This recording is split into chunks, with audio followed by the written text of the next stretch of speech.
rare d'avoir encore un témoin actuellement. C'est exceptionnel, il faut vraiment en profiter.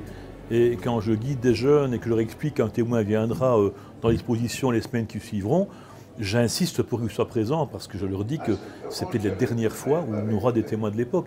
Quand j'ai commencé la mémoire il y a plus de 20 ans maintenant, j'avais une liste d'une trentaine de noms. Des déportés raciaux, politiques, des réfractaires, des gens qui ont fait des camps des 18 jours.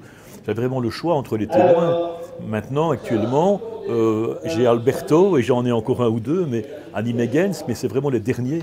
Et c'est primordial parce que l'échange n'est pas du tout identique quand vous voyez des jeunes regarder.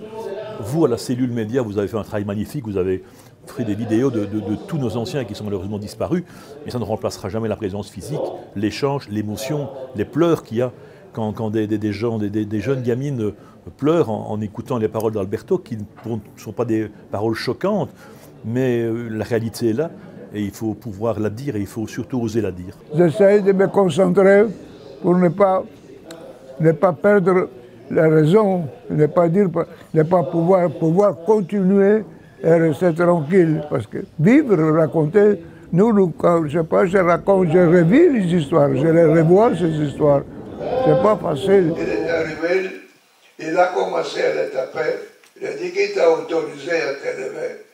Qui t'a autorisé à te lever? Il a tapé jusqu'à ce qu'il meure son suivre, il est mort, l'a tué. Quand je commence, parfois je me mets à pleurer, à mon âge, oui. Quand je vois de la façon que j'ai quitté ma mère, c'est la seule personne que j'ai aimée dans ma vie. Et quand on m'a séparé, parce que le cesse lui frappait sur la tête pour nous séparer, parce que je voulais qu'une histoire pareille n'arrive pas aux autres.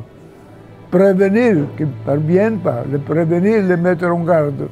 Les mettre en garde contre le dictateur, les mettre en garde contre des histoires qui peuvent provoquer des pertes des enfants. On a vu jeter des bébés au four, bébés vivants au four. On a vu des histoires terribles. Tuer des femmes enceintes. On ne peut pas, que la liste est longue. Il faut que ça nous arrive, il faut les protéger, il faut qu'ils sachent ce qui peut arriver, c'est tout. On n'avait rien, la preuve. Nous faisons ça bénévolement. Ce n'est pas que j'ai fait des commerce, ce n'est pas tout ça. Non, ce n'est pas.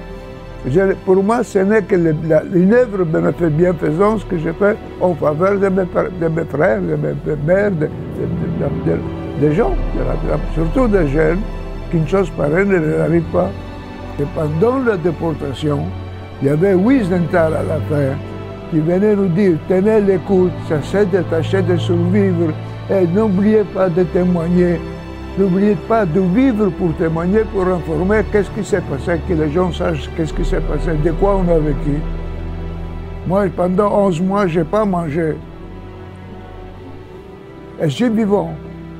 Manouche, des gitans et autres joyeusetés du style, n'est-ce pas? Oui.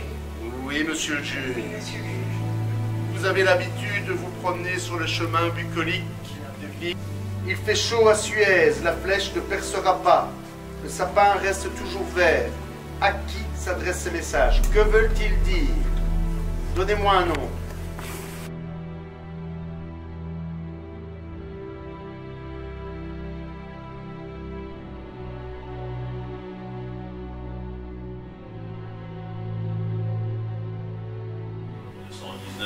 Versailles, en une dictature xénophobe,